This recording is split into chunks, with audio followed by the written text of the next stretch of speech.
మత్తయి సువార్త 16:23. అయితే ఆయన పేతురు వైపు తిరిగి సాతానా నా వెనుకకు పొమ్ము, నీవు నాకు అభ్యంతర కారణమై ఉన్నావు. నీవు మనుషుల సంగతులనే తలంచున్నావు గాని దేవుని సంగతులను తలంపకై ఉన్నావని పేతురుతో చెప్పారు.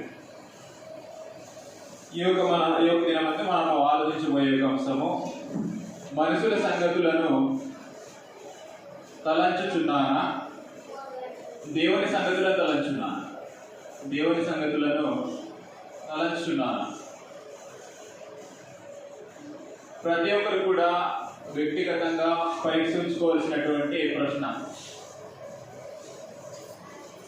మనము ఎవరి సంగతులను తలంచున్నాము? మనుషుల సంగతులనా, దేవుని యొక్క సంగతులనా? ఇందులో మనం జాగ్రత్తగా పరిశీలిద్దాం. మత్తయి సువార్త 16:13 నుంచి 24 వరకు అక్కడ రెండు సంగతులను చెప్తాడు. మనుషుల సంగతులు, దేవుని సంగతులు. మనుషుల సంగతులు, దేవుని సంగతులు. ఏది మనుషుల సంగతులు, ఏది దేవుని యొక్క సంగతులు? మనం చదువుకుంటూ వద్దాం. 11 నుంచి, మత్తయి సువార్త 16:13 నుంచి. యేసు ఫిలిప్పుదైన కైసరు ప్రాంతములో వచ్చి తన గురించి అడుగుతున్నాడు. మనుషు కుమారుడు ఎవడని జనులు చెప్పుకొనుచున్నారని తన శిష్యులను అడిగాడు. మనుషుల యొక్క సంగతులను అడిగాడు. మనుషులు ఏమని అనుకుంటున్నారు తన గురించి అని అడిగాడు. వారు కొందరునంట బాప్తిస్మమిచ్చు యోహాను అనేసి అనుకుంటున్నారంట. అలా అనుకుంటున్న వారు ఎవరి సంగతులను తలంచున్నారు అంటే మనుషు యొక్క సంగతులే. మనుషు యొక్క సంగతులే తలంచున్నారు. ఏలియా అని ఎవరైతే ఆలోచన చేస్తున్నారో వారు మనుషుల యొక్క సంగతులే తలంచున్నారు. కొందరు అంటే ఇర్మియా అని, కొందరునంట ప్రవక్తలో కూడా చెప్పుకుంటున్నారంట.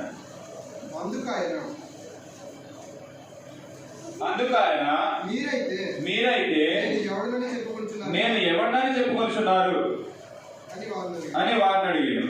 అందుకు సీమోను పేతురు, నీవు సజీవుడగు దేవుని కుమారుడు అయిన క్రీస్తువు అని చెప్పాడు. దేవుని సంగతులు ఏమిటంటే యేసు ప్రభు ఎవరునంటే, మనిషి కుమారుడు ఎవడునంటే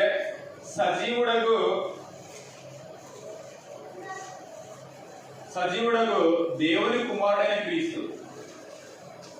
అందుకు యేసు సీమోను బరియొనా నీవు ధన్యుడవు, పరలోకమందున్న నా తండ్రి ఈ సంగతి నీకు బయలుపరిచెను గాని నరులు నీకు బయలుపరచలేదు. దేవుని యొక్క సంగతులను ఎవరు బయలుపరిచాడంటే దేవుడే బయలుపరిచాడంట. దేవుడు బయలుపరిచాడు, మనుషులు బయలుపరచలేదు. అనేక సార్లు మనం ఏం చేస్తామనంటే మనుషుల సంగతులను ఆలోచన చేస్తూ దేవుని కార్యం చేసేద్దామని భావిస్తాం. దేవుని యొక్క సంగతులు ఏంటో మనం గ్రహించకుండా మనుషుల యొక్క సంగతులు ఏమైతే, మనుషుల యొక్క తలంపులు ఏవైతే ఉన్నాయో వాటి ప్రకారంగా ఏ కార్యక్రమం చేసేద్దామని భావిస్తాం. కానీ దేవుని యొక్క సంగతులు వేరు, మనుషుల యొక్క సంగతులు వేరు. యెషయా గ్రంథం 55వ అధ్యాయం. యెషయా గ్రంథం 55వ అధ్యాయము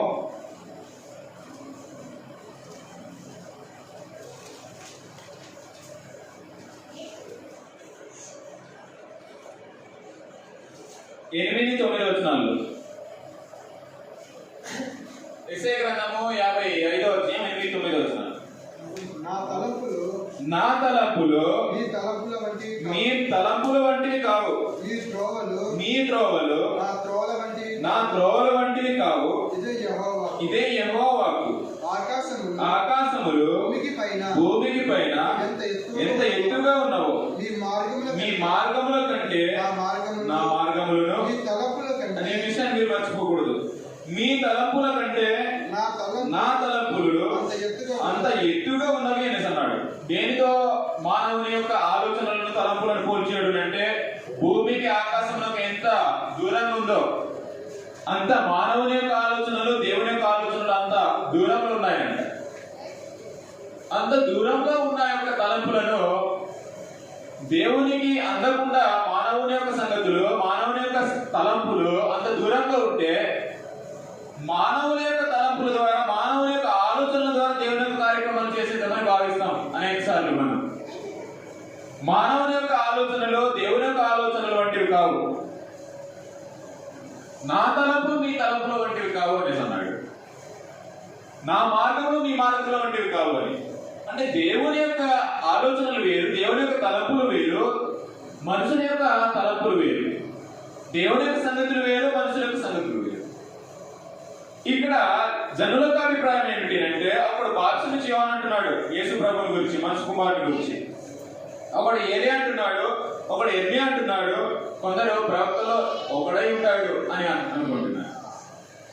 అయితే వీటి యొక్క మనుషుల యొక్క ఆలోచనలు బట్టి యేసు ప్రభునందు విశ్వాసాన్ని నిర్ధారించకూడదు. అది మనుషుల జ్ఞానం అవుతుంది. దేవుడు ఏదైతే చెప్పాడో దాని ప్రకారంగా మనం క్రీస్తు ప్రభువును విశ్వసించవలసిన అవసరం ఉంది. కాబట్టి మనము మనుషులకు జ్ఞానాన్ని బేస్ చేసుకోకూడదు, దేవునికి జ్ఞానాన్ని బేస్ చేసుకోవాలి. కొరింథీయులకు రాసిన మొదటి పత్రిక 2వ అధ్యాయం మొదటి వచనం నుంచి మనము 11వ వచనం వరకు కూడా చదివినట్లయితే అక్కడ మనుషుల యొక్క సంగతులు ఏంటో, మనుషుల యొక్క విశ్వాసం ఏంటో, దేవుని యొక్క విశ్వాసం ఏంటో వివరిస్తాడు.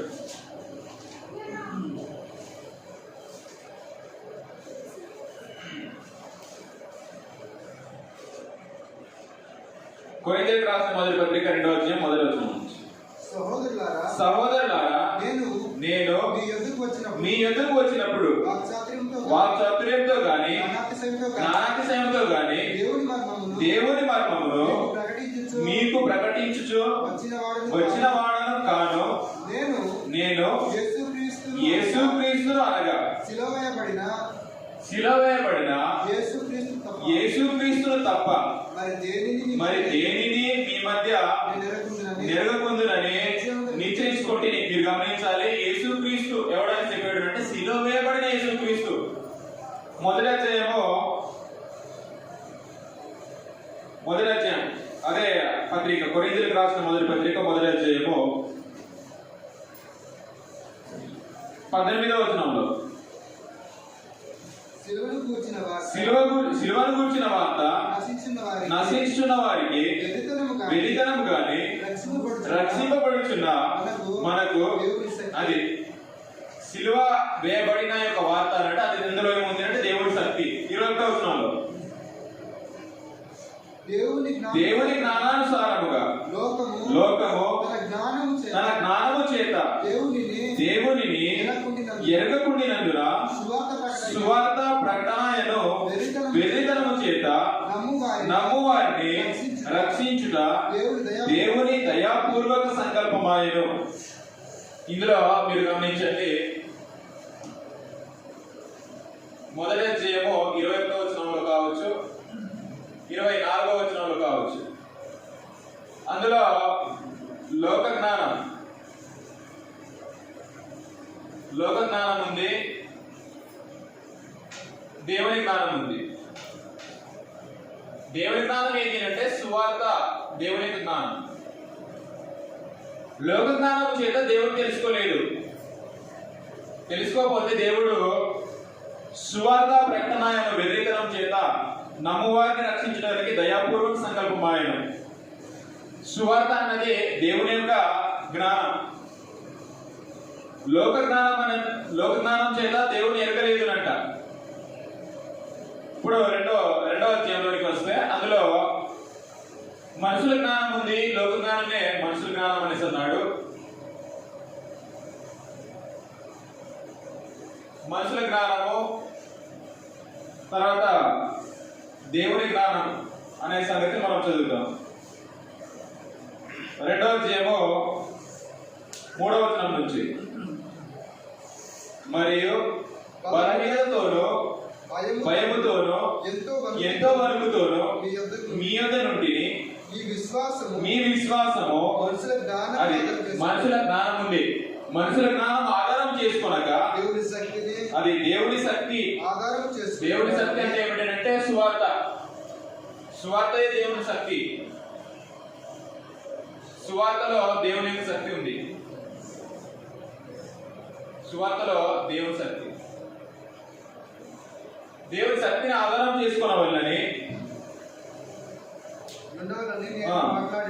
దేవుని శక్తిని ఆధారం చేసుకుని ఉండవల్లని నేను మాట్లాడినను అది సువార్త ప్రకటించినను జ్ఞానయుక్తమైన తీయని మాటలను వినియోగింపక పరిశుద్ధాత్మయు దేవుని శక్తియు కనపరచు దృష్టాంతములనే వినియోగించి తిని. మీరు గమనించండి, ఇక్కడ రెండు జ్ఞానాలు కనిపిస్తున్నాయి. ఇందులో లోక జ్ఞానం అనేసి అన్నాడు, సువార్తలో దేవుని జ్ఞానం అనేసి అన్నాడు. మనుషుల జ్ఞానము, సువార్త దేవుని శక్తి, సువార్త దేవుని జ్ఞానం. ఇందులో రెండు జ్ఞానాలు ఉన్నాయి. ఏ జ్ఞానము ద్వారా యేసు ప్రభునందు విశ్వాసం ఉంచి ఉన్నాం. మనుషుల జ్ఞానమునంద దేవుని సువార్త దేవుని జ్ఞానమునందు దేవుని యేసు క్రీస్తునందు విశ్వాసం ఉంచి ఉన్నాము. ఆ సంగతిని మనం గ్రహించవలసినటువంటి అవసరం ఉంది. మీరు గమనించండి, ఇక్కడ యేసు ప్రభు అడుగుతున్నాడు మనుషు కుమారుని గురించి, నా గురించి జనులు ఏమని అనుకుంటున్నారు, ఎలా తలంచుకుంటున్నారు, ఎలా ఆలోచన కలిగి ఉన్నారు అనేసి అంటే, జనుల యొక్క అభిప్రాయాలను, మనుషుల యొక్క సంగతులను పేతురు గారు వివరించిన తర్వాత మీరు నన్ను గురించి ఏమనేసి అనుకుంటారు అనేసి అంటే, అపోస్తుల పక్షాన పేతురు గారు నిలబడి నీవు సజీవుడకు దేవుని కుమారుడైన క్రీస్తు అని చెప్పాడు. ఆ సంగతిని తండ్రి నీకు బయలుపరిచాడు కానీ మా నరుడు ఎవడు ఇది ఒక సంగతి బయలుపరచలేదు అనే సంగతిని వివరించాడు. అయితే మీరు గమనించాలి, ఇప్పుడు మత్తయి సువార్తలోకి వెళ్దాం. మత్తయి సువార్త 16వ అధ్యాయంలోకి.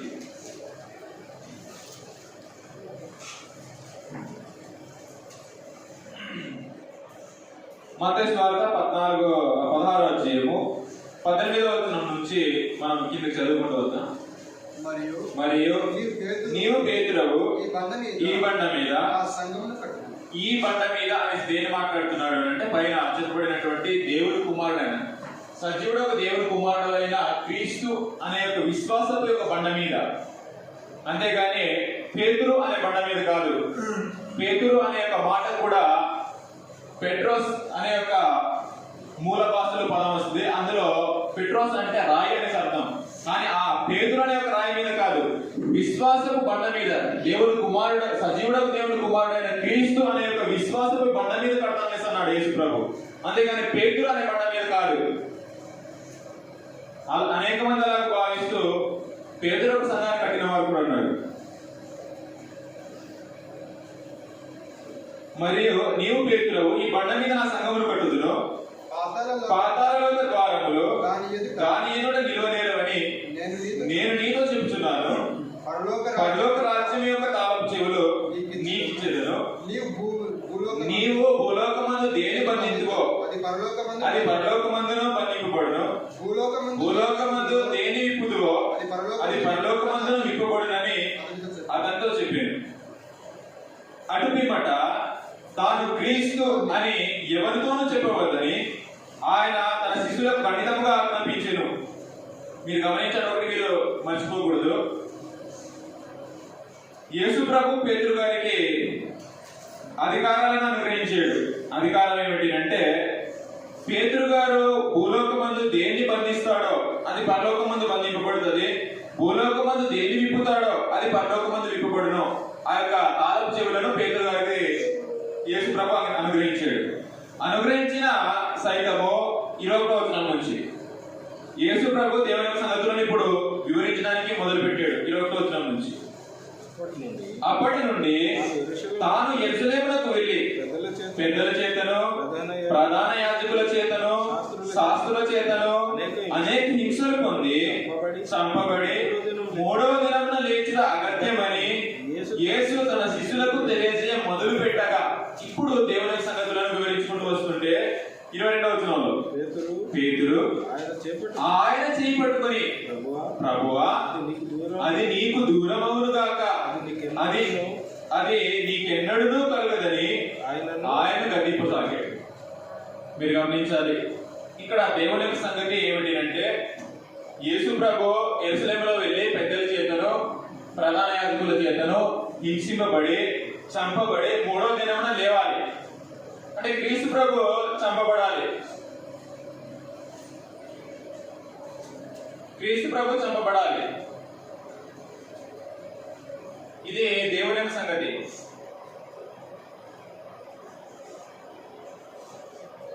క్రీస్తు ప్రభు చంపబడాలి. ఇది దేవుని యొక్క ఆలోచన, దేవుని యొక్క సంగతి. ఇది పేతురు మనుషుల యొక్క సంగతిని బట్టి ఏమని అంటున్నాడు అంటే, చావు ఎన్నడూ కూడా జరగకూడదు.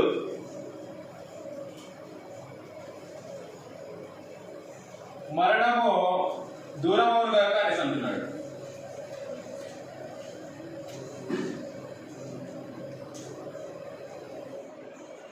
అంటే మనిషి యొక్క సంగతి పేతురు అనేసాడు.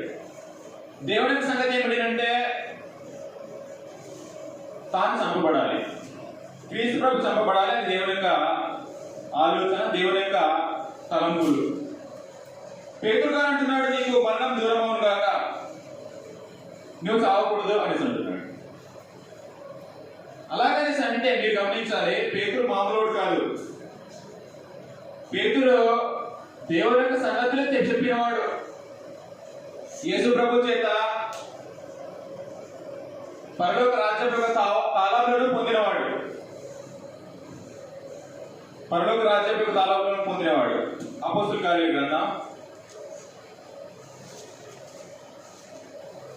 పేతురు మనం అనుకోవచ్చు మామూలుడని, మామూలుడు కాదు పేతురు. మళ్ళీ సందర్భానికి వద్దాం, చదివేసి ఒక వచనం చదివేసుకుంటూ వద్దాం. అపోస్తుల కార్యాల గ్రంథం 15వ అధ్యాయం 7వ వచనంలో, అపోస్తుల కార్యాల గ్రంథం 15వ అధ్యాయం 7వ వచనం.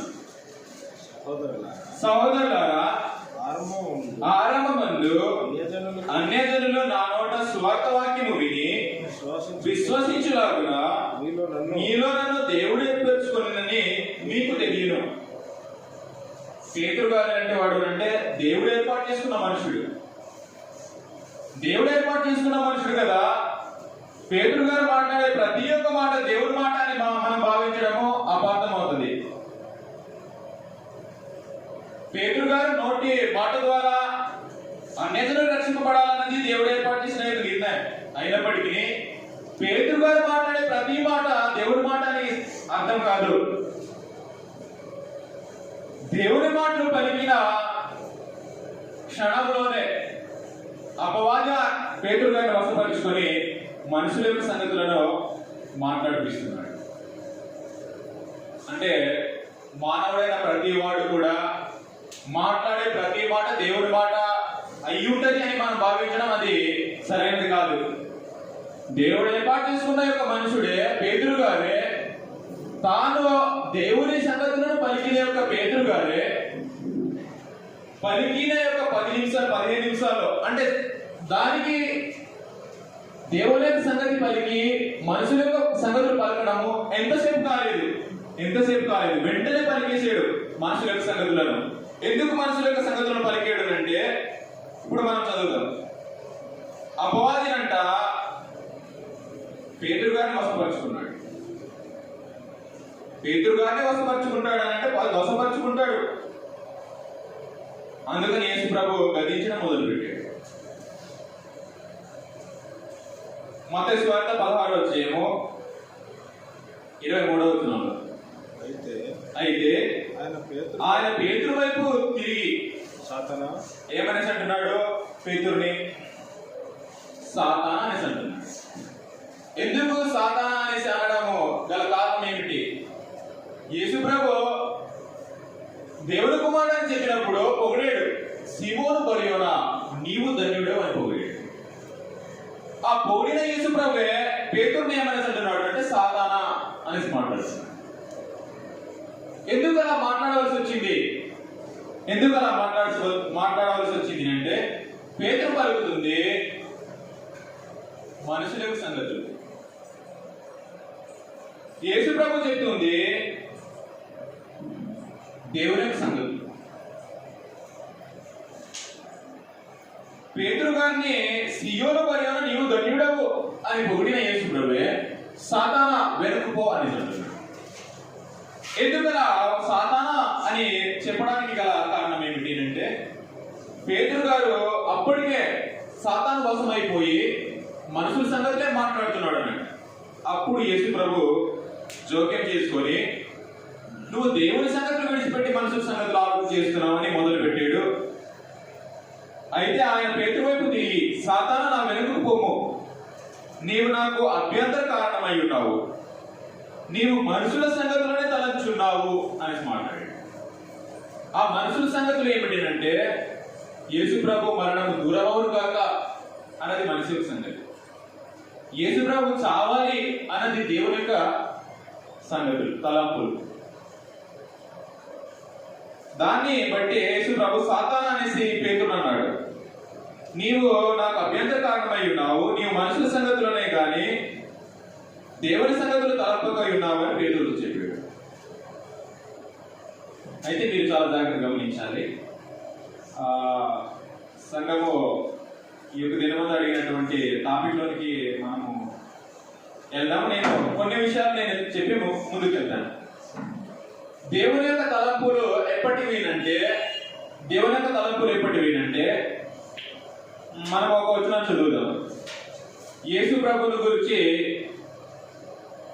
దేవుడు ఎప్పటి నుంచి ఆ యొక్క తలంపు కలిగి ఉన్నాడు, ఆ యొక్క ఆలోచన కలిగి ఉన్నాడు అంటే అనాది నుంచి. పేతురు రాసిన మొదటి పత్రిక అందరికీ కంఠస్థవుతున్నామే కదా, మనం చదువుదాం. మొదటి అధ్యాయము 19-21 వచనాల్లో అనాది యొక్క మర్మాన్ని, క్రీస్తు ప్రభు చావాలన్నది అనాది యొక్క మర్మం, అనాదిలో భవిష్యత్ జ్ఞానం అనుసరించి నిర్ణయించినటువంటి మర్మం. చదువుదాం సార్. పేతురు రాసిన మొదటి పత్రిక మొదటి అధ్యాయము 19వ వచనం నుంచి. అమూల్యమైన రక్తము చే పితృ పారంపర్యమైన నీ వ్యర్థ ప్రవర్తనను విడిచిపెట్టినట్లుగా వెండి బంగారం వంటి క్రీస్తు రక్తం చేత చదువుదాం సరే. పితృ పారంపర్యమైన మీ వ్యర్థ ప్రవర్తన వెండి బంగారంలో వంటి క్షయ వస్తువుల చేత మీరు విమోచింపబడలేదు కానీ, అది ఈ విషయం గమనించండి, అమూల్యమైన రక్తము చేత అనగా నిర్దోషమును నిష్కలంకమునకు గొర్రె పిల్ల వంటి క్రీస్తు రక్తము చేత విమోచింపబడినని మీరు ఎరుగుదురు కదా. ఈ విషయాన్ని మనసు పెట్టుకోవాలి. ఆయన జగత్తు పునాది వేయబడక మునిపే నియమింపబడిను అనిస్తుంది. జగత్తు పునాది వేయబడక మునిపేనంటే అనాదిలో, జగత్తుకు పునాది లేనప్పుడే అంటే ఆది లేనప్పుడే అంటే అనాదిలో దేవుని యొక్క నిర్ణయము అనాదిలో యేసు ప్రభు చావాలి అని నిర్ణయించాడు అంట. దాన్ని ఎలా నిర్ణయించాడు అంటే భవిష్యత్తు జ్ఞానాన్ని అనుసరించి అపోస్తుల కార్యాల గ్రంథం 2వ అధ్యాయము 23వ వచనంలో, అపోస్తుల కార్యాల గ్రంథం 2వ అధ్యాయము 23వ వచనం.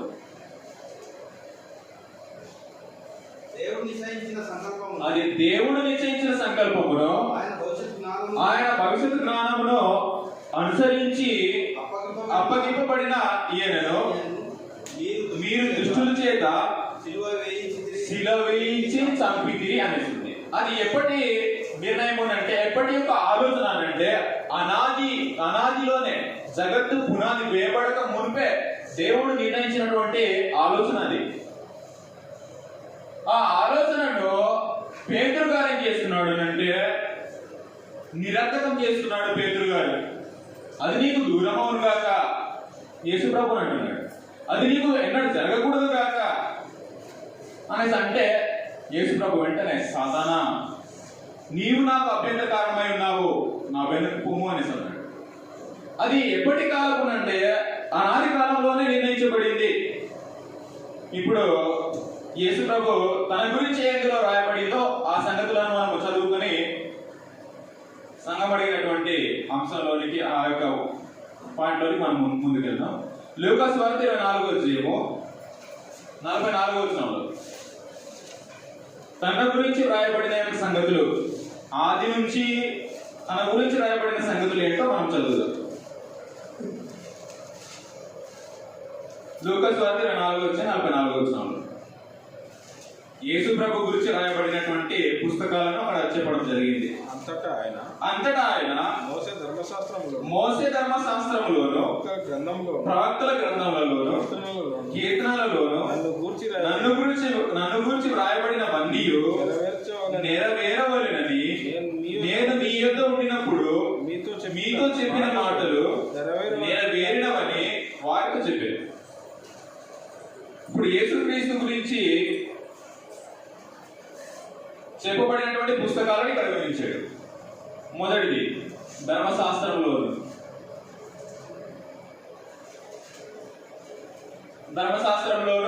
యేసు ప్రభు గురించి రాయబడింది అంట. ధర్మశాస్త్రం అంటే మనకు అర్థం కావాల్సింది ఏమిటంటే ఆది కాండము నుంచి గీతోపదేశ కాండము వరకు ధర్మశాస్త్ర పుస్తకాలు. అంటే ఆది కాండ పుస్తకం నుంచి ద్వితోపదేశ కాండము వరకు ఇది ధర్మశాస్త్రం కింద వస్తుంది. ఈ ధర్మశాస్త్రంలో యేసు ప్రభువును గురించి రాయబడిన సంగతి ఏంటో మనం చదువుదాం. ఆది కాండంలో మనం చూసినప్పుడు ఆది కాండం 3వ అధ్యాయం 15వ వచనంలో యేసు ప్రభు గురించి రాయబడింది అంట. ఆది కాండము 3వ అధ్యాయం 15వ వచనం.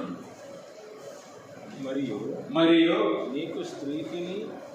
నీకును స్త్రీకిని నీ సంతానమునకును ఆమె సంతానమునకును వైరము కలుగజేసేదను, అది నిన్ను తల మీద కొట్టును, నీవు దానిని మడమి మీద కొట్టుదు అని చెప్పాను. మీరు గమనించండి, ఇక్కడ సాతానుతో దేవుడు మాట్లాడుతున్నాడు.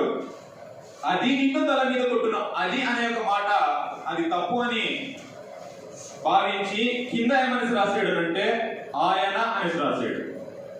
ఆయన ఏం చేస్తాడు అంటే అపవాదిని తల మీద కొడతాడు అని ముందుగానే దేవుడు అపవాదితో ఆదాము హవ్వలను మోసపరిచినటువంటి అపవాదితో దేవుడు తెలియజేసిన సందర్భము ఇది. ఆ సందర్భంలో స్త్రీ సంతానము వస్తాడు, ఆయన్ని తల మీద కొడతాడు అని ముందునే ప్రారంభంలోనే ఆదిలోనే దేవుడు చెప్పాడు యేసు ప్రభువుని గురించి. ఆ స్త్రీ సంతానం ఎవరు అంటే గలతీలకు రాసిన పత్రిక 4వ అధ్యాయము 4వ వచనము 4-5 వచనాలు. ఆ స్త్రీ సంతానం ఏంటో ఎవరో అక్కడ వివరించాడు. అయితే కాలము పరిపూర్ణమైనప్పుడు దేవుడు తన కుమారుని పంపెను. అది ఎవరెందుకు పుడతాడని చెప్పాడు ఆది కాండంలో. స్త్రీ సంతానం పుడతాడు, స్త్రీ ఎందుకు పుట్టాడు అని ఇక్కడ వివరిస్తున్నాడు. ఆయన స్త్రీ ఎందుకు పుట్టి మనము దత్తపుత్రులకు కావాలని ధర్మశాస్త్రములకు లోబడిన వాడాయను అనేసింది. మీరు గమనించండి, ధర్మశాస్త్రంలో యేసు ప్రభు గురించి రాయబడిందని యేసు ప్రభు సాక్ష్యం ఇచ్చాడు. ధర్మశాస్త్రంలో రాయబడింది, ఆది కాండంలో రాయబడింది అని గలతీ పత్రికలో ఆ యొక్క వచనాన్ని కోట్ చేయడం జరిగింది. ఇంకా మనము దీన్ని ఇంకా డీటెయిల్ గా చూడడానికి సమయం లేదు కాబట్టి నేను ఒక్కొక్కటి పరిచయం చేసుకుంటూ వెళ్తాను. ధర్మశాస్త్రంలో అని చెప్పాడు, తర్వాత ప్రవక్తల గ్రంథాలలో అని అన్నాడు.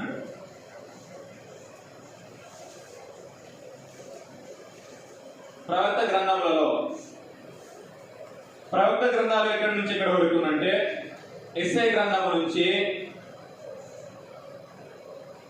మలాకి గ్రంథం వరకు, ఎస్ఐ గ్రంథం నుంచి మలాకి వరకు ప్రవక్తల పుస్తకాలు. ఈ ప్రవక్తల పుస్తకాలలో యేసు ప్రభు గురించి ప్రతి ఒక్క పుస్తకంలో అంటే సుమారుగా ఇంచుమించు ప్రతి ఒక్క పుస్తకాల్లో దేవుడు యేసు ప్రభు గురించి ప్రవచిస్తూనే వచ్చాడు. మనము ఒక వచనం చదువుదాం. యెషయా గ్రంథము 7వ అధ్యాయము 13వ వచనం.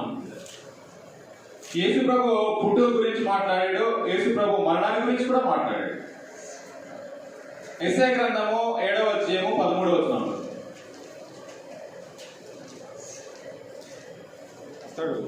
అతడు ఇలాగో చెప్పాను, దావీదు వంశస్థులారా వినుడి, దావీదు వంశస్థులారా వినుడి.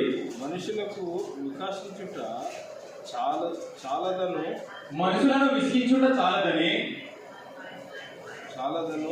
ఉన్న దేవుని కూడా విసిగించురా. 14వ వచనం గమనించాలి. కాబట్టి ప్రభువు తానే ఒక సూచన మీకు చూపును, ఆలకించుడి. కన్యక గర్భవతి అయి కుమారుని కని అతనికి ఇమ్మానుయేలు పేరు పెట్టును. అంటే యేసు ప్రభు యొక్క పుట్టుకల గురించి మాట్లాడేశాడు.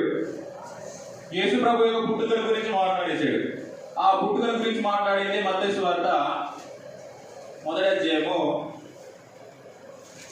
అదే ప్రవచనాన్ని లేవనెత్తి మాట్లాడాడు మత్తయి సువార్త 1వ అధ్యాయం. అబ్రహాం కుమారుడు దావీదు 1వ అధ్యాయము 21-23 వచనాలు. ఆమె యొక్క కుమారుని కనును, ప్రజలను వారి పాపముల నుండి ఆయన రక్షించును కనుక ఆయనకు యేసు అను పేరు పెట్టుదు అనెను. యేసు అంటే రక్షకుడు అని అర్థం. మీరు గమనించండి. ఇదిగో కన్యక గర్భవతి అయి కుమారుని కనును, ఆయనకు ఇమ్మానుయేలు పేరు పెట్టుదురు అని ప్రభువు తన ప్రవక్తల ద్వారా పలికిన మాట నెరవేరునట్లు ఇదంతయు జరిగెను. ఇమ్మానుయేలు పేరునకు భాషాంతరమున దేవుడు మనకు తోడని అర్థం. అంటే యేసు ద్వారా ప్రవచించిన ప్రవచనము మత్తయి సువార్తలో నెరవేరింది. యేసయ్య ప్రవక్త ద్వారా ప్రవచించిన ప్రవచనంలో ఒక స్త్రీ కన్యక గర్భం ధరించి కుమారుని కంటది, ఆయనకి ఇమ్మానుయేలు పేరు పెడుతుందని అన్నాడు. మత్తయి సువార్తలో ఇమ్మానుయేలు అని పేరు పెట్టలేదు. యేసు అనే ఒక పేరు పెడితే ఇమ్మానుయేలు యొక్క ప్రవచనము నెరవేరిందని ఇక్కడ మాట్లాడాడు మత్తయి సువార్తలో. అంటే యేసు ప్రభు యొక్క పుట్టుక గురించి కూడా మాట్లాడింది ప్రవక్త గ్రంథాల్లో. తర్వాత యేసు ప్రభు యొక్క మరణాన్ని గురించి కూడా మాట్లాడింది యెషయా గ్రంథం 55వ అధ్యాయంలో. యెషయా గ్రంథం 53వ అధ్యాయం అందరికీ కంఠస్థ వచనమే. యెషయా గ్రంథం 53వ అధ్యాయంలో యేసు ప్రభు ఎలా చేస్తాడో అది మొత్తము రాయబడింది. తాను ఎలాగూ మరణించాలో, తాను ఎలాగూ హింస పొందుతాడో అది యేసు ప్రభు పుట్టక ముందుగానే రాయబడింది ప్రవక్తల గ్రంథాలలో. అంటే దేవుడు ఏం చేసుకుంటూ వస్తున్నాడు అంటే యేసు ప్రభుని గురించి పుస్తకాల ద్వారా అనాదిలో చెప్పాడు. అనాదిలో ప్రవచించిన ప్రవచనాన్ని ఏం చేశాడంటే ధర్మశాస్త్ర కాలంలో వివరించాడు, ప్రవక్తల యొక్క కాలంలో కూడా వివరించాడు. మనము మొత్తం చదవట్లేదు, నేను ఒక వచనాన్ని నేను చదివేసి ముందుకు వెళ్తాను. 53వ అధ్యాయం మొదటి వచనం నుంచి చదివితే మనకు అర్థమవుతుంది. డైరెక్ట్ గా మనము 7వ వచనాన్ని చదివిద్దాం. 7వ వచనాన్ని. అతడు దౌర్జన్యం నందును బాధింపబడినను అతడు నోరు తెలవలేదు. వదకు తేబడి గొర్రె పిల్లయు బొచ్చు కత్తిరించు అని ఎదుట గొర్రెయు మౌనంగా నుండినట్టు అతడు నోరు తెరవలేదు అనేస్తుంది. అంటే యేసు ప్రభు చంపుతారు అనే సంగతిని ప్రవక్తల గ్రంథాల్లో దేవుడు ముందుగానే రాయించాడు. ఇంకా ఎక్కడనేసి అన్నాడు అంటే ధర్మశాస్త్రములోను ప్రవక్తల గ్రంథములలోను కీర్తనాలలోను అనేసి అన్నాడు. కీర్తనాలలోను తన గురించి రాయబడింది అనే విషయాన్ని మాట్లాడాడు. కీర్తనాల గ్రంథాలలోను కూడా రాయబడింది. అంటే కీర్తనాల గ్రంథంలో ఏమి రాయబడిందో నేను మంచి కొన్ని సంగతులు మాత్రమే చదివిస్తున్నాను, అన్ని వివరించట్లేదు.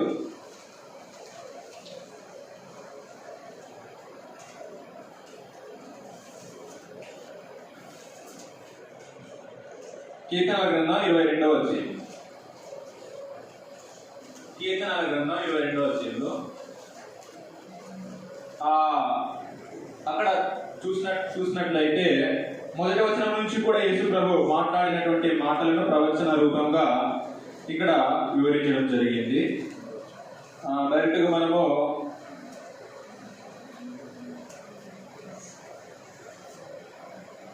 16వ వచనం నుంచి మనం చదువుదాం. 16వ వచనం నుంచి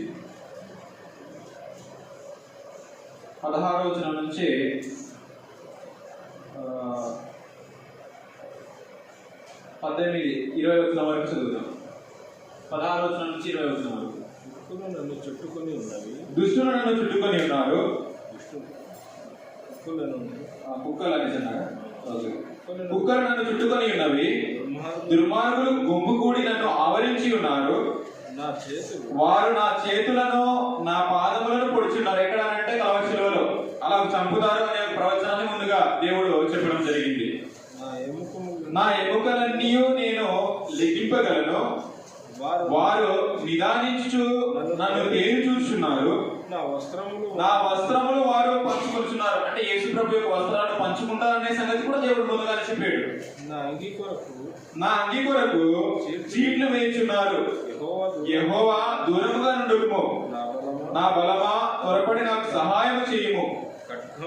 ఖడ్గము నుండి నా ప్రాణమును, కుక్కల బలము నుండి నా ప్రాణమును తప్పించుము అనేసింది. మీరు గమనించండి, యేసు ప్రభు కలవరి శిలువలో తాను చస్తాడో, ఎలాగూ మొరపెడతాడో, ఎలాగో దేవుడిని ప్రార్థిస్తాడో, ఆ ప్రార్థించిన సంగతులను ముందుగానే ఎలా ప్రార్థిస్తాడో ఆ సంగతులను దేవుడు ముందుగానే భవిష్యత్ జ్ఞానం అనుసరించి యేసు ప్రభు యొక్క మరణం గురించి ప్రకటించుకుంటూనే వచ్చాడు. యేసు ప్రభు యొక్క ప్రవచన, యేసు ప్రభు చావు గురించి అనాదిలో చెప్పాడు. అంటే కాలం లేనప్పుడు నిర్ణయించిన దాని ఆది కాలంలో ధర్మశాస్త్ర కాలంలో ఆ యొక్క క్రీస్తు ప్రభు యొక్క మరణాన్ని గురించి తెలియజేశాడు. అలాగనే ప్రవక్తల గ్రంథాల్లో తెలియజేశాడు, కీర్తనాల్లో తెలియజేశాడు. ఇంత యొక్క క్రమాన్ని అనుసరించి దేవుడు యేసు ప్రభు యొక్క మరణాన్ని గురించి తెలియజేసుకుంటూ వస్తుంటే పేతురు గారు మనుషుల సంగతులను బట్టి నీ మరణము దూరమవును గాక అనేసాడు.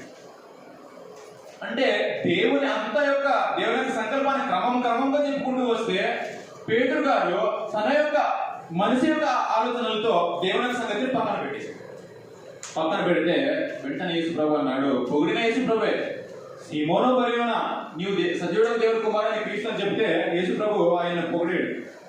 సీమోను బర్యోనా, నీవు ధన్యుడు అనేసి. అదే యేసు ప్రభు సాతానా అనేసి మాట్లాడాడు పేతురుని.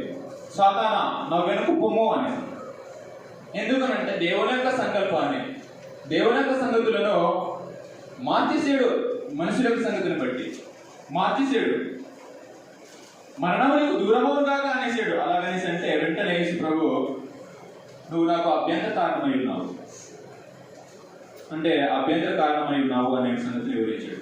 అంటే ఒక వ్యక్తి దేవుని యొక్క సంగతుల విషయంలో, దేవుని యొక్క చిత్తాల విషయంలో, దేవుని యొక్క ఆజ్ఞలను పాటించే విషయంలో మనం ఏం చేయకూడదు అంటే అభ్యంతర కారణమై ఉండకూడదు. ఇప్పుడు ఈ యొక్క విషయాన్ని మీకు అర్థమైందనేసి అనుకుంటాను. సంఘము తెలియజేసిన రీతిలో ఈ యొక్క క్రమంలోనే నేను ఒక విషయాన్ని వివరిస్తాను. ఈ యొక్క క్రమంలోనే దేవుని యొక్క సంగతుల విషయంలో, దేవుని యొక్క సంగతుల విషయంలో భార్య భర్తలు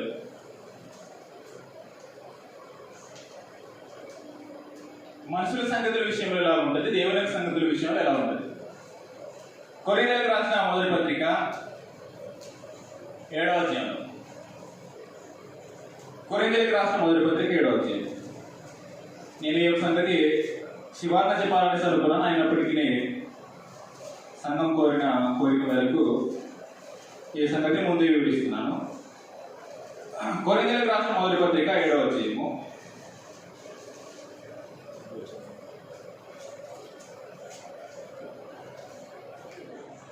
32వ వచనం నుంచి 34వ వచనం వరకు.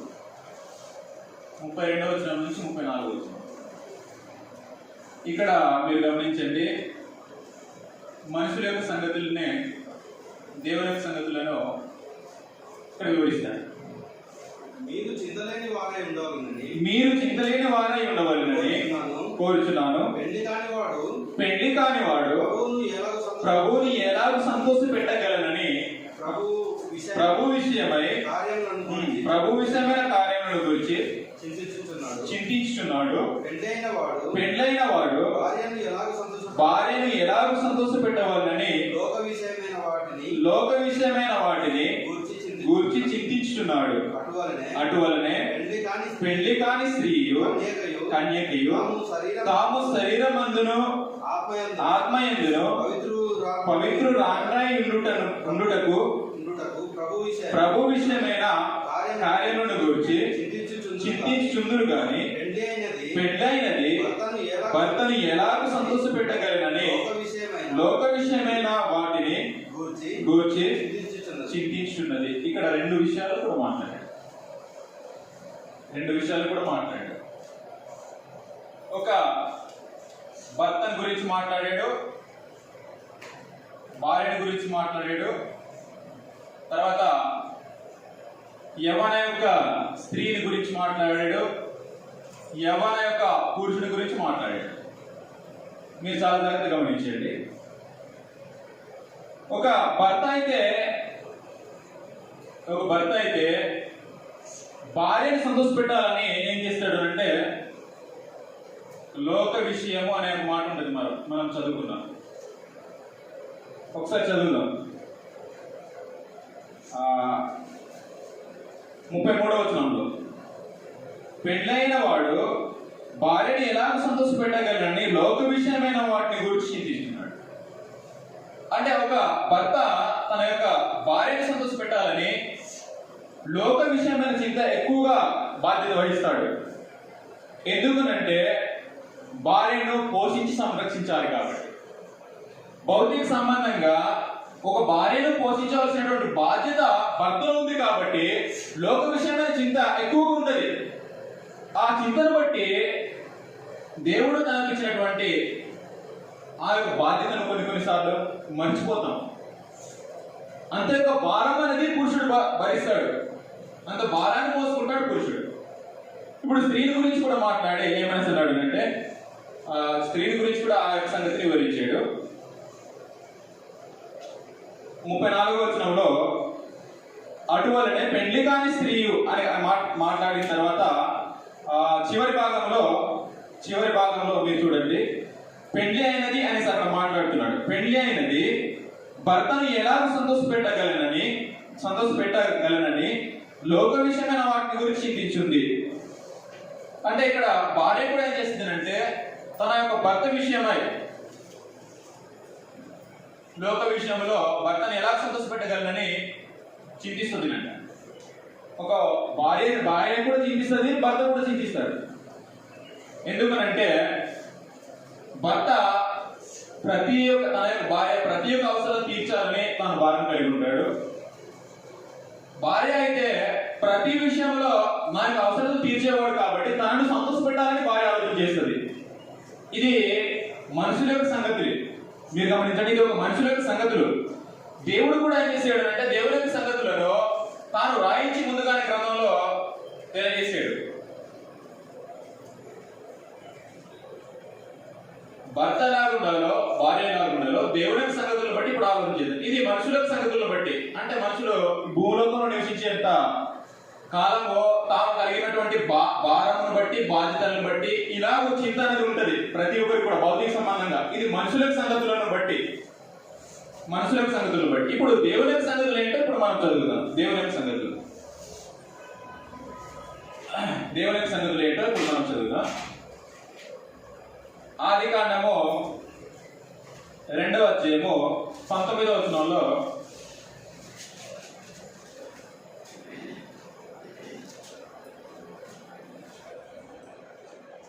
దేవుడైన యెహోవా మనము 20వ వచనం చదువుతాం. 20వ వచనం చదువుతాం. అప్పుడు ఆదాము సమస్త పశువులకును ఆకాశ పక్షులకును సమస్త భూజంతువులకును పేరు పెట్టెను. అయినను ఆదామునకు సాటైన సహాయము అతనికి లేకపోయిన అనేసి ఉంది. అంటే ఆదాము మనము 18వ వచనంలో చూసినప్పుడు నరుడు ఒంటరిగా ఉండడం మంచిది కాదు అనేసి అన్నాడు. అంటే నరుడికి ఒంటరి జీవితం మంచిది కాదు. అది దేవుని యొక్క ఆలోచన. అది ఆ ఆలోచనను బట్టి ఈ యొక్క పురుషుడికి ఏం కావాలని అనుకున్నాడు అంటే సాటైన సహాయం.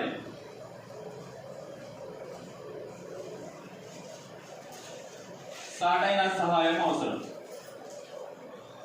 మీరు గమనించండి, స్త్రీలు కోపడకూడదు, ఎందుకంటే దేవుని యొక్క సంగతుల్లో ఆలోచన చేస్తున్నాం కాబట్టి. భర్త ముందు అంటే పురుషుడిని ముందు దేవుడు తెచ్చేసి పురుషునికి సహకారి అవసరమని స్త్రీని కలుగ చేసాడు దేవుడు. అందుకని కొరింథీ పత్రికలో ఏమని అన్నాడు అంటే, కొరింథీయులకు రాసిన మొదటి పత్రిక 11వ అధ్యాయము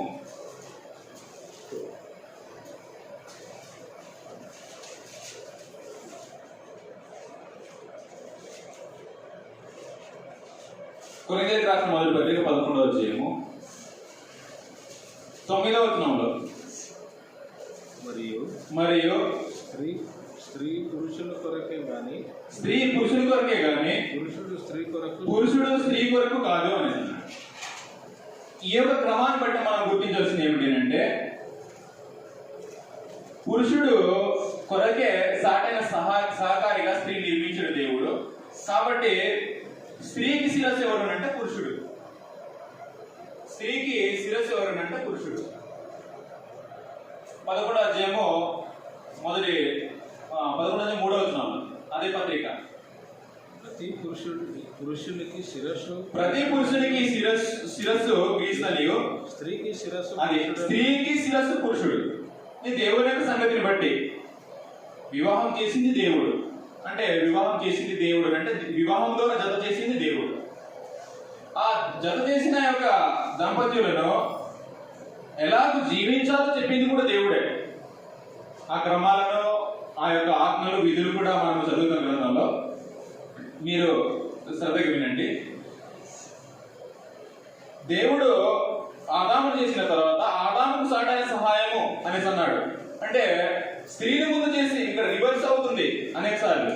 అంటే స్త్రీని ముందు చేసి స్త్రీ కొరకు పురుషుడు కాదు, పురుషుడి కొరకే స్త్రీ.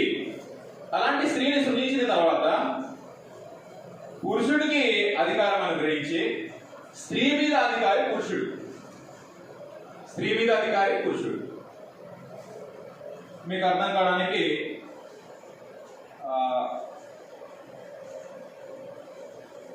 1, 2, 3, 4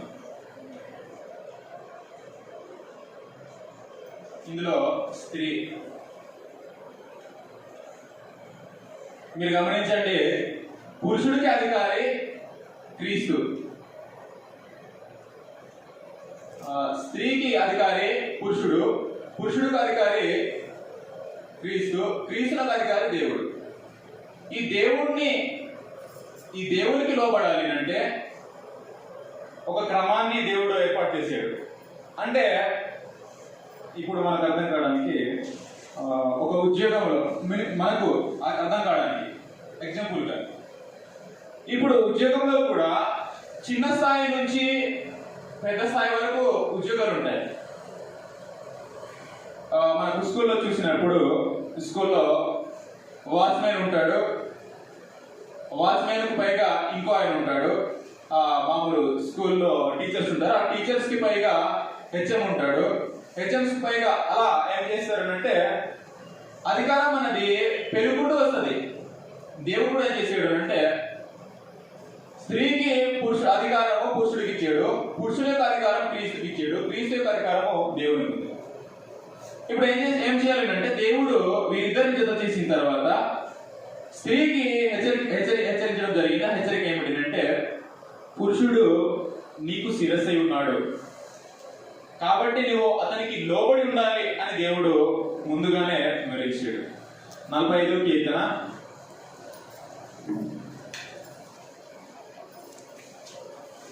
45వ కీర్తన 10వ వచనం నుంచి.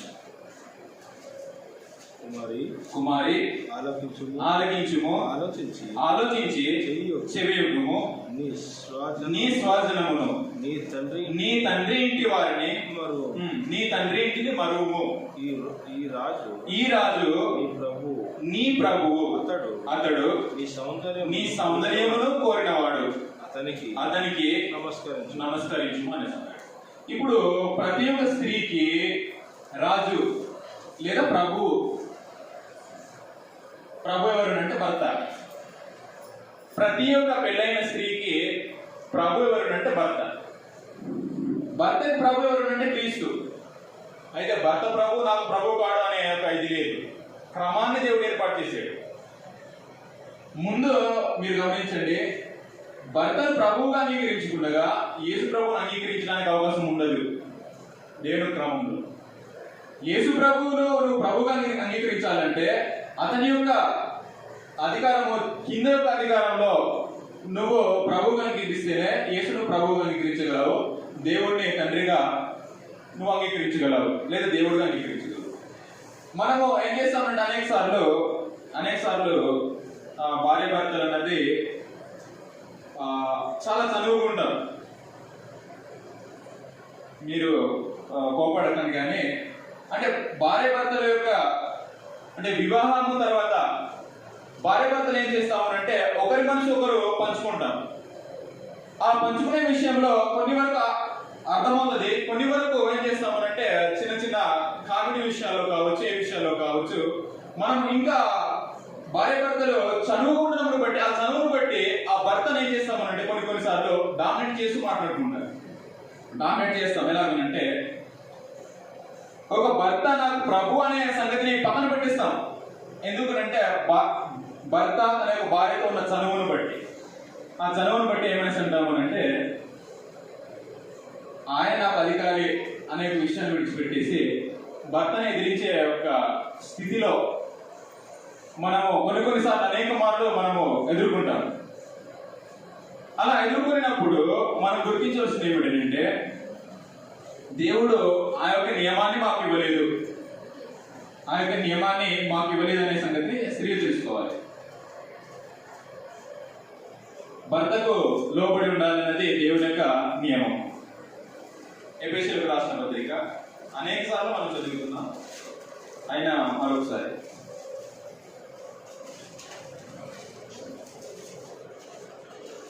ఎఫెసీయులకు రాసిన పత్రిక 5వ అధ్యాయము 22వ వచనంలో స్త్రీల గురించి మాట్లాడుతున్నా. స్త్రీలారా ప్రభువునకు వలె మీ సొంత పురుషులకు లోబడి ఉన్నట్టే అని అన్నాడు. లోబడి ఉండటమే దేవుడు ఇచ్చినటువంటి సంగతులు. దేవుని సంగతుల విషయంలో స్త్రీలు భర్తల పట్ల ఎలా ఉండాలి అంటే లోబడి ఉండాలి. అయితే లోబడుతుంది కదా అనే భార్యను ఏం చేయకూడదు అంటే నిష్ఠులు పెట్టకూడదు అంట. అందుకని ఏమని అంటాడు అంటే నీ భార్యలను నిష్ఠులు పెట్టకూడి అనే సంగతిని పేతురు పత్రికలో వివరిస్తాడు. అంటే భార్యలు ఎంతవరకు సహకారిగా ఉంటారో అంతవరకు ఉండాలి. భార్యను మనం చేయకూడదు అంటే నిష్ఠులు పెట్టకూడదు.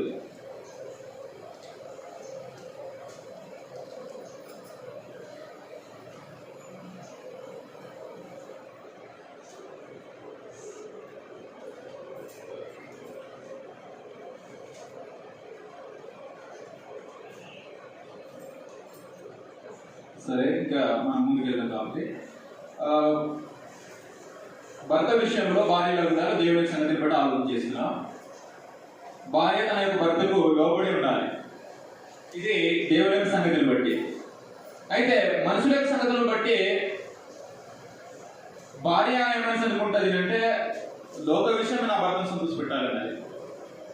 అయితే దీన్ని మనుషుల సంగతి అని కాకుండా మనము దేవుడు కూడా దీనికి అనుమతి ఇచ్చాడు.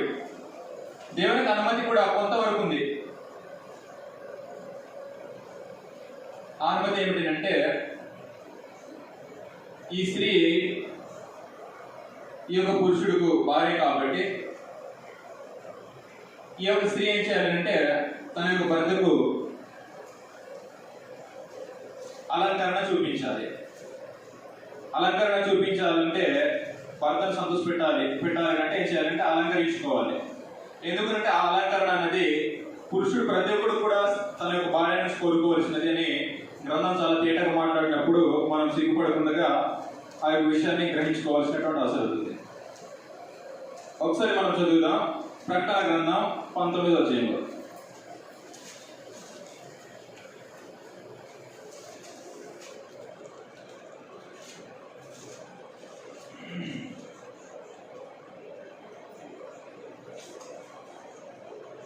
ప్రకటన గ్రంథం 19వ అధ్యాయము 6-7 వచనాల్లో మనము చివరి భాగం నుంచి నేను చదువుతున్నాను. చూడండి. గొర్రెపిల్ల వివాహోత్సవం సమయం వచ్చినది. అక్కడ నుంచి చదువుతున్నాను. ఆయన భార్య తను తాను సిద్ధపరచుకొనిచున్నది. తను తాను ఏం చేస్తుంది అంటే తన భర్త కొరకు సిద్ధం చేసుకుంది. ఆ తర్వాత 21వ అధ్యాయం 2వ వచనంలో, ప్రకటన గ్రంథం 21వ అధ్యాయం 2వ వచనంలో,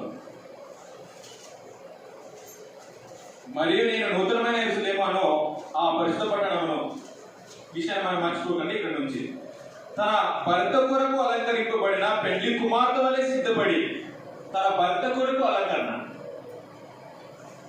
భార్య తన భర్తను సంతోషపెట్టాలి అంటే అలంకరించుకోవాలి. కానీ అలంకరణ ఈ లోకంలో వేరేగా మారింది, తారుమారైంది. ఇంట్లో ఉండవలసినటువంటి అలంకరణ ఇంటి బయట చూపించడానికి ఇష్టపడుతున్నారు ఈ యొక్క లోకంలో. అంటే ఒక భార్య భర్తను సంతోష పెట్టాలి అంటే అలంకరణ అన్నది అవసరం. అలంకరణ అన్నది అవసరం. ఎందుకంటే భర్త సౌందర్యాన్ని కోరుతాడు. భర్త భార్య సౌందర్యాన్ని కోరేవాడు. ఇప్పుడు భర్త ఏం చేయాలంటే భార్య విషయంలో ఏం చేయాలంటే పేతురు రాసిన మొదటి పత్రిక 3వ అధ్యాయం 9వ వచనంలో, ఆశీర్వాదమునకు 7వ వచనంలో, 7వ వచనం సారీ 9వ వచనం, అటువలనే పురుషుల గురించి మాట్లాడుతున్నాడు. పురుషులారా జీవమన కృపావరములు మీ భార్యలు మీతో పాలివారై ఉన్నారని ఎరిగి ఎక్కువ బలహీనమైన ఘట్టమని భార్యలను సన్మానించి మీ ప్రార్థనలకు అభ్యంతరం కలగకుండానట్లు జ్ఞానం చొప్పున వారితో కాపురం చేయండి.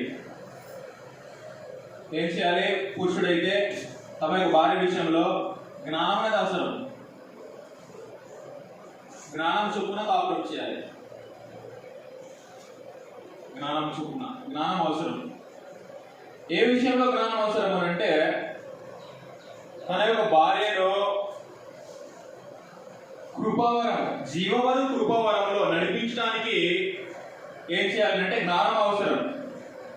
అది పురుషుడు తెలుసుకోవాలి. నా భార్య కూడా జీవవర కృపావరంలో నాతో కూడా పాలివారు. నా భార్యను కూడా నేను జీవంలో ప్రవేశించడానికి నా భార్యను కూడా నడిపించాలని భర్త జ్ఞానము తెలుసుకొని ఆ జ్ఞానం చొప్పున ఏం చేయాలంటే కాపురం చేయాలి.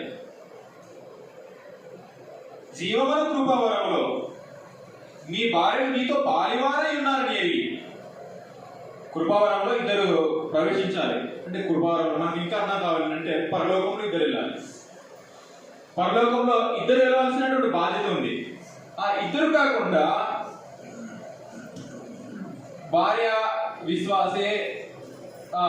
భర్త విశ్వాసే భార్య అవిశ్వాస అయితే ఒకడే వెళ్తాడు పరలోకానికి. ఇప్పుడు భార్య విశ్వాసి భర్త అవిశ్వాస అయితే భార్య భర్త వెళ్తుంది పరలోకానికి. కాబట్టి ఇందులో ఏమనుకున్నాడు అంటే పురుషులకు హెచ్చరిస్తూ మీ భార్యలు కూడా మీతో జీవన కృపావరంలో పాలివారు, వారిని నడిపించే బాధ్యత మీది. పరలోకంలో జీవన కృపావరంలో మీతో పాలివారు కాబట్టి వారిని నడిపించే ఒక బాధ్యత మీది అని తెలియజేసి వారు ఎక్కువ బలహీనమైన ఘట్టము అని అన్నాడు. అంటే స్త్రీలకు ఏముంటది అంటే బలహీనమైన ఘట్టము అని అన్నాడు. అంటే బలహీనత ఎక్కువ ఉంటుంది అంట స్త్రీలకు. అందుకని తీతు పత్రికలో ఏమని అంటాడు అంటే తిమోతి పత్రిక 3వ అధ్యాయము 6-7 వచనాలు. 2 తిమోతి పత్రిక 3వ అధ్యాయము 6-7 వచనాలు. 3వ అధ్యాయము 6-7 వచనాలు. ఆటుపడిన తిమోతికి రాసిన 2వ పత్రిక 3వ అధ్యాయము 6-7 వచనాలు. పాపభరితులై నానా విధములైన దురాశల వలన నడిపింపబడి ఎల్లప్పుడూ నేర్చుకొనుచున్నను. ఈ విషయాన్ని మనసులో పెట్టుకోవాలి. సత్య విషయమైన అనుభవ జ్ఞానము ఎప్పుడునూ పొందలేని అవివేక స్త్రీల యొక్క ఇండ్ల నుంచి వచ్చి అని అంటే సత్యమును నేర్చుకునే విషయంలో స్త్రీల కంటే పురుషులకు అనుభవ జ్ఞానం అనేది ఎక్కువ వస్తుంది. సత్యం నేర్చుకునే విషయంలో స్త్రీల కంటే కూడా పురుషులకు అంటే అనుభవ జ్ఞానం అనేది వెంటనే వస్తుంది అంట. సత్యం నేర్చుకోవచ్చు, కానీ అనుభవం అనేది స్త్రీలు పొందలేరు. ఆ అనుభవము పురుషులు పొందుకోగలరు. ఆ అనుభవ విషయంలో స్త్రీ బలహీనత అంటే స్త్రీ బలహీనమైన ఘటన. ఆ బలహీనమైన ఘటాన్ని ఏం చేయాలంటే అనుభవంలోనే తీసుకెళ్లవలసినటువంటి బాధ్యత పురుషుల్లో ఉంది. అదే విషయాన్ని ఇక్కడ చాలా క్లియర్ గా చెప్పడం జరిగింది. సత్య విషయమైన అనుభవ జ్ఞానము ఎల్లప్పుడూ పొందలేని అవివేక స్త్రీల యొక్క ఇంట్లో చూసి అంటే సత్యాన్ని అనుభవ జ్ఞానమును బట్టి స్త్రీలు వెంటనే పొందుకోలేరు. అంటే సత్యం గురించి తెలుస్తుంది, అర్థమవుతుంది, కానీ అనుభవపూర్వకంగా మీరు గమనించండి, సత్యం గురించి తెలుసుకోవడం వేరు, అనుభవ జ్ఞానం పొందడం వేరు. దేవుడు ఏమనేసి అన్నాడు అంటే ఒక వచనాన్ని మరొక వచనాన్ని చదువుతాం. తిమోతికి రాసిన మొదటి పత్రిక 2వ అధ్యాయం 4వ వచనంలో. తిమోతికి రాసిన మొదటి పత్రిక 2వ అధ్యాయం 4వ వచనంలో ఆయన మనుషులందరూ రక్షణ పొంది సత్యమును గూర్చి అది సత్యమును గూర్చిన అనుభవ జ్ఞానము గలవారై ఉండవాలని జయించున్నాడు. అంటే మనుషులందరూ అనుభవ జ్ఞానం పొందాలన్నది దేవుడి కోరిక. కానీ ఆ యొక్క అనుభవ జ్ఞానం అన్నది స్త్రీల కంటే పురుషులు వెంటనే పొందుకుంటారు. అనుభవ జ్ఞానం అనేది పురుషులకు వెంటనే సాధ్యం అవుతుంది. స్త్రీలకు అనుభవ జ్ఞానం రాదు. ఎంత గ్రంథం చదివినా కానీ సత్యం తెలుసుకుంటారు, కానీ అనుభవ జ్ఞానం అనేది రాదు. పురుషులకు అనుభవ జ్ఞానం వెంటనే వస్తుంది. అందుకని భార్యలను జీవన కృపవరంలో మీతో పాలివారై ఉన్నదని ఎరిగి ఎక్కువ బలహీనమైన ఘట్టమని మీరు సన్మానించాలి. అనేక మంది ఏం చేస్తామనంటే స్త్రీ యొక్క బలహీనతలను అంటే శరీర సంబంధం కూడా బలహీనత చాలా ఎక్కువగానే ఉంటుంది స్త్రీలకు పురుషుల కంటే. స్త్రీల యొక్క బలహీనతలను ఏం చేయకూడదు అంటే పురుషుడైన వాడు హేళన చేయకూడదు. హేళన అంటే ఒకసారి మనకు అర్థం కావడానికి స్త్రీకు ఏదైనా రోగం వస్తే ఆ రోగాన్ని ఏం చేయకూడదు అంటే హేళన చేయకూడదు, బాధ్యత తీసుకోవాలి. ఆ బలహీనతలను ఏం చేయాలి? సన్మానించాలి అనేసి అన్నాడు. బలహీనతలను ఏం చేయాలి? సన్మానించాలి. పేతురు రాసిన మొదటి పత్రిక మరొకసారి ఆ వచనాన్ని చదువుదాం. 7వ వచనంలో 3-7వ వచనంలో అటువలనే పురుషులారా జీవమును కృపావలనలో మీ భార్యలు మీతో పాలివారై ఉన్నారని ఎరిగి ఎక్కువ బలహీనమైన ఘట్టమని భార్యను సన్మానించి అని సన్మానించాలి. సన్మానించడం అంటే సాల్వ కప్పి దండలేయడం కాదు, బాధ్యత తీసుకోవడము. అంటే భార్య పట్ల భర్తకు బాధ్యత ఉండాలి. ఏ విషయంలో అంటే బలహీనత విషయంలో, అనారోగ్యం కావచ్చు, ఏదైనా భౌతిక సంబంధమైన ఇబ్బందులు కావచ్చు, తనను పోషించే విషయంలో కావచ్చు. ఆ స్త్రీ ఏదైతే ఏ విషయంలో అయితే బలహీనత ఉందో, ఆత్మ సంబంధమైన విషయాలు కావచ్చు, భౌతిక సంబంధమైన విషయాలు కావచ్చు, పురుషుడు ఏం చేయాలంటే బలహీనతలను సన్మానించి గౌరవించి ప్రార్థనలకు అభ్యంతరం కలగకుండా చూసుకోవాల్సినటువంటి బాధ్యత పురుషునికి ఉంది. కాబట్టి ఈ విషయాన్ని బట్టి మనం గుర్తించాల్సింది ఏమిటంటే దేవుని సంగతిని బట్టి పురుషుడికి ఏమిచ్చాడో స్త్రీకి ఏమిచ్చాడో మనం చదివేము. ఇప్పుడు లోక సంబంధంగా స్త్రీ ఏ మనసు అనుకుంటుందో పురుషుడు కూడా అలాగే అనుకుంటాడు. అంటే మనుషులకు సంగతులను బట్టి పురుషుడు భార్యను సంతోష పెట్టాలని చూస్తాడు, స్త్రీ కూడా తన యొక్క భర్తను సంతోష పెట్టాలని చూస్తుంది. కానీ ఇంకా ఏమనేసి పౌలు గారు మాట్లాడాడు అంటే ఇంకా మనం ఇంకా ముందుకెళ్తే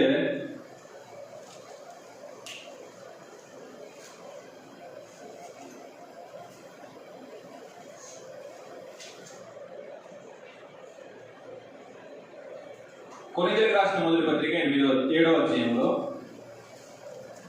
16వ వచనంలో ఇక్కడ ఇద్దరి కూడా అడుగుతున్నాడు. కొరింథీయులకు రాసిన మొదటి పత్రిక 7వ అధ్యాయము 16వ వచనంలో ఇద్దరిని కూడా ప్రశ్నిస్తున్నాడు. ఓ స్త్రీ, ఒకటి కాదు ఇద్దరిని కూడా. ఇప్పుడు స్త్రీని గురించి మాట్లాడుతున్నాడు. ఓ స్త్రీ, నీ భర్తను రక్షించుకుందువో లేదో నీకేమి తెలియను అని ప్రశ్నిస్తున్నాడు. తర్వాత ఓ పురుషుడా, నీ భార్యను రక్షించుకుందువో లేదో నీకేమి తెలియను అని. అంటే ఒక స్త్రీ తన భర్త పట్ల బాధ్యత, ఓ పురుషుడు తన భార్య పట్ల బాధ్యత. ఈ బాధ్యతను బట్టి ప్రశ్నించడం జరిగింది.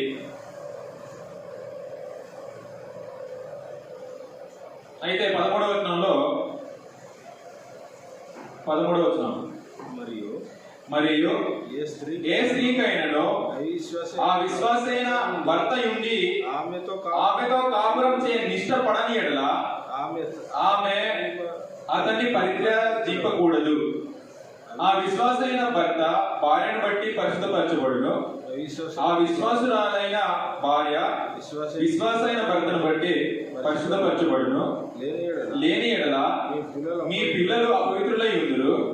ఇప్పుడైతే వారు పవిత్రులు.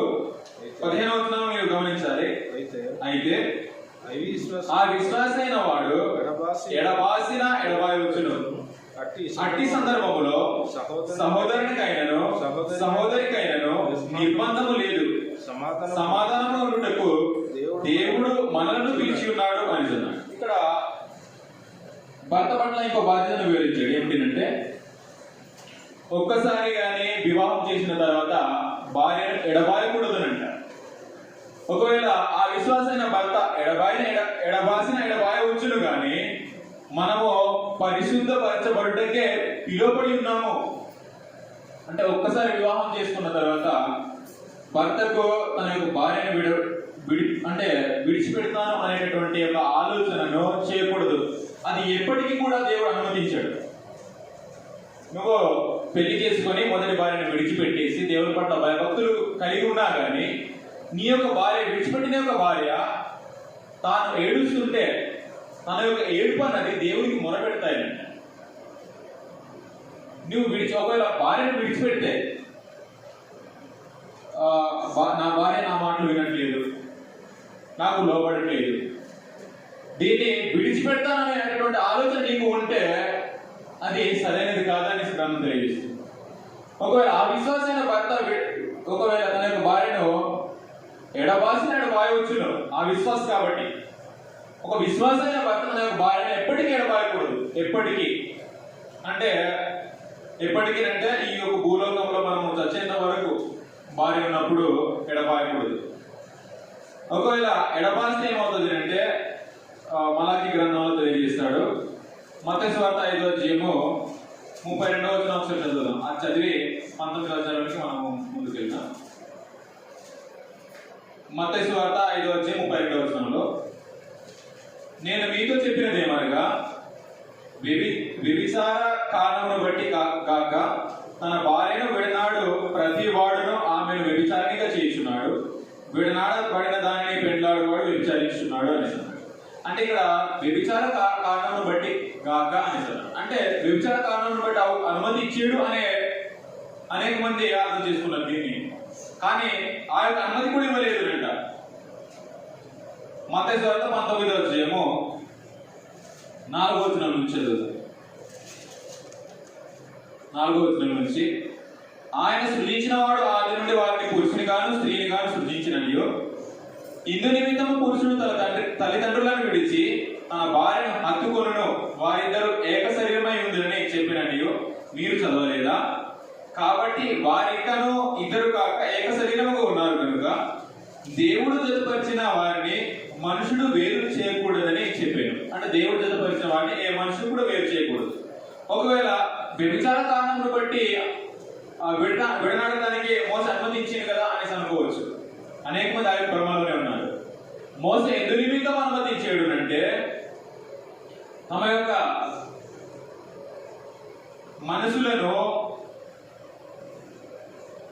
మోస ఎందు నిమిత్తము ఆ యొక్క వ్యభిచార కారణమును బట్టి విడనాడ అవకాశం ఇచ్చేవాడు అంటే 7వ వచనంలో వివరిస్తాడు. 7వ వచనంలో అందుకు వారు అలాగైతే పరిత్యాగ పత్రికనిచ్చి ఆమెను విడనాడమని మోసి ఎందుకు ఆజ్ఞాపించినని వారు ఆయన అడుగుగా 8వ వచనంలో ఆయన మీ హృదయ కాఠిన్యమును బట్టి మీ భార్యలను విడనాడ మోస సెలవించను అని హృదయ కాఠిన్యమును బట్టి.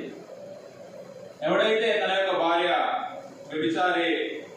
వ్యభిచారణ అయింది అనే విషయాన్ని భర్త తెలుసుకున్నప్పుడు అంటే కాపురం చేయడానికి చాలా ఇబ్బంది పడతాడు.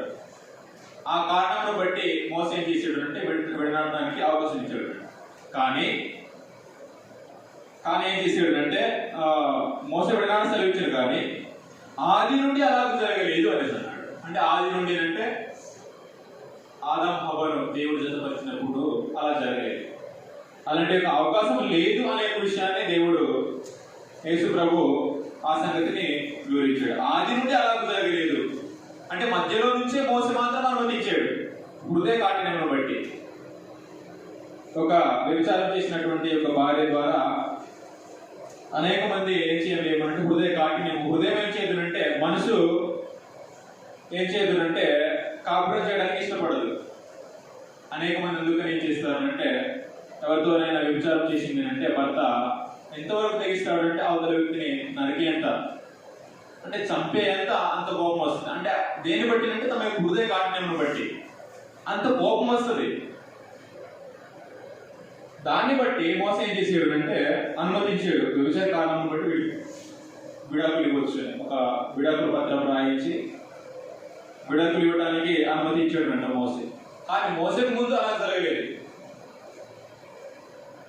మోసే పుట్టినప్పుడు మోసే నాయకత్వంలో మోస అనుమతించాడు, అంతకు ముందు అలా జరగలేదు. అంటే ఆదాము హవ్వను దేవుడు జతపరిచినప్పుడు అలా జరగలేదు. అలాగే వచ్చి అబ్రహాము, ఇషాకు, యాకోబు వారి యొక్క వివాహ జీవితాలు కూడా అలా జరగలేదు. కాబట్టి ప్రతి ఒక్క పురుషుడు తెలుసుకోవాల్సింది ఏమిటంటే భార్యను ఏ కారణం బట్టి కూడా ఎడబాయడానికి అవకాశం లేదు. కాబట్టి ఏం చేయాలంటే భర్త జ్ఞానం చొప్పున కాపురం చేయాలి. జీవన కృపావరంలో మా భార్యను మాతో కూడా పాలువారని తెలుసుకొని భార్యలను ఆ జీవన కృపావరంలో నడిపించేటట్లుగా ఎలా నడిపించాలో ఆ యొక్క సంగతులను గ్రంథంలో ఏం తెలియజేసాడో ఆ యొక్క సంగతులను తెలియజేసుకుంటూ మనము మన యొక్క భార్యనైతే ఒకవేళ భర్త తప్పు చేస్తే భర్తను కూడా సరైన మార్గం తీసుకురావచ్చు. మనకు అనేక సార్లు మనం చదువుకున్నాము, కుటుంబ తరగతుల్లో అనేక విషయాలు నేర్చుకున్నాం. మోసే దేవుడి యొక్క పిలుపును బట్టి తాను నడుచుకుంటూ వెళ్తున్నాడు. తన యొక్క కుటుంబంలో సరి చేసుకోలేదు. అది భార్యకు అర్థమైంది, భర్తకు అర్థం కాలేదు.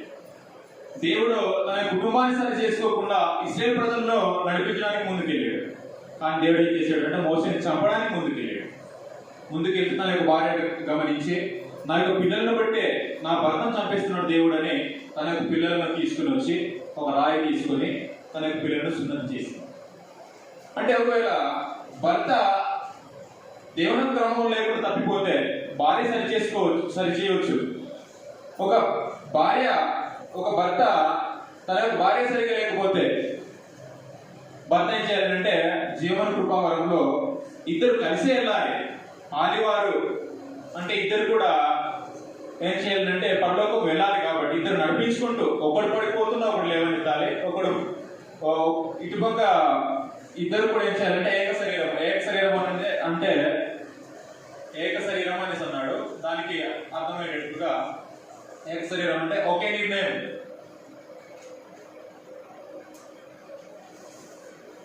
ఒకే నిర్ణయంతో అడుగులేసే ఒక ఇద్దరు ఏం చేస్తారంటే ఒకే నిర్ణయంలోనే నడుస్తారు. తమ తల్లిదండ్రులను విడిచి ఏమవుతారు అంటే వీరిద్దరు ఏక శరీరం అగుదురు అనేసి అన్నాడు. ఏక శరీరము అంటే ఏక భావముతో, ఏక మనసుతో, ఏక తాత్పర్యముతో నడవగలిగేటటువంటి వారు ఏక శరీరమై ఉంటారు. ఒకవేళ దేవుని పట్ల భర్త సరిగా లేడు, భార్య ఏం చేయాలంటే తన యొక్క ప్రవర్తన బట్టి తీసుకురావాలి. భార్య తన యొక్క ప్రవర్తన బట్టి దేవుల్లో దూరం అయిపోతే భర్త ఏం చేయాలంటే తన యొక్క భార్యను నడిపించాలి. జీవన కృపలో నా భార్యను కూడా పాలిభాగస్తురాలు కాబట్టి ఆయన కూడా పరలోకంలో నాతో పాటు తీసుకెళ్ళాలనేటువంటి ఒక బాధ్యతను కలిగి మనం ముందుకెళ్ళాలి. కాబట్టి ఈ యొక్క దినమంతా మనం ఆలోచన చేసేమో ఈ యొక్క పాఠాన్ని మనము ఇంకా డీటెయిల్గా ఆలోచన చేసుకుంటూ ముందుకెళ్ళినాం. మనుషుల సంగతులను తలంచున్నామా, దేవుని యొక్క సంగతులను తలంచున్నామా అనే యొక్క విషయాలను మనం గుర్తించాలి. ఇక్కడ పేతురు గారు దేవుని యొక్క సంగతులను పలికిన పేతురు గారే మనుషుల యొక్క సంగతులు పలికిడు. ఆ పలికిన వెంటనే యేసు ప్రభు గద్దించాడు, సాతానా నా వెనుక పొమ్ము, నాకు అభ్యంతర కారణమై ఉన్నావు అనేసి. ఒకవేళ దేవుని యొక్క సంగతుల విషయంలో, దేవుని యొక్క తలంతుల విషయంలో, దేవుని యొక్క సంగతుల విషయంలో ఇక్కడ యేసు ప్రభువుకు పేతురు అభ్యంతర కారణమై ఉన్నాడు. ఇప్పుడు మన కుటుంబంలో, భార్య భర్తల యొక్క కుటుంబంలో భర్త అభ్యంతర కారణంగా ఉన్నాడా, భార్య అభ్యంతర కారణమై ఉన్నాడు? దేవుని పట్ల సరి చేసుకోవాలి. ఒకవేళ భార్య అభ్యంతర కారణంగా ఉంటే భార్య సరి చేసుకోవాలి, భర్త అభ్యంతర కారణంగా ఉంటే భర్త సరి చేసుకోవాలి. యేసు ప్రభు ఒక మాట అంటాడు, ఆ మాట చదివి నేను ముగించేస్తాను. మత్తయి సువార్త 11వ అధ్యాయం, మత్తయి సువార్త 11వ అధ్యాయము 6వ వచనంలో, మత్తయి సువార్త 11వ అధ్యాయం 6వ వచనం, మరియు నా విషయమై అది అభ్యంతర పడని వాడు ధన్యుడని ఉత్తరమిచ్చాడు. అంటే యేసు ప్రభు ఏందో భార్య కావచ్చు, భర్త కావచ్చు, అభ్యంతర పడకుండా ఉండేవాడు ధన్యుడు. ఆ విషయాలని మనసులో ఉంచుకోవాలని మీ అందరికీ మనం చేస్తూ దేవుని సంగతులను ఆలోచన చేసుకుంటూ ఇద్దరు కూడా ఒకే నిర్ణయంతో నడుచుకుంటూ జీవన కృపావరంలో మనము ఇద్దరు కూడా, అంటే భార్య భర్తలు ఇద్దరు కూడా పాలివారమై ఉన్నామనే సంగతిని తెలుసుకొని ఇద్దరు కూడా కలిసి పరలోకము చేరుకోవాలని మీ అందరికీ మనం చేస్తూ ఇంతవరకు శ్రద్ధ కోరుతూ మీ అందరికీ ప్రభువుని యేసుక్రీస్తు నామమున వందనాలు.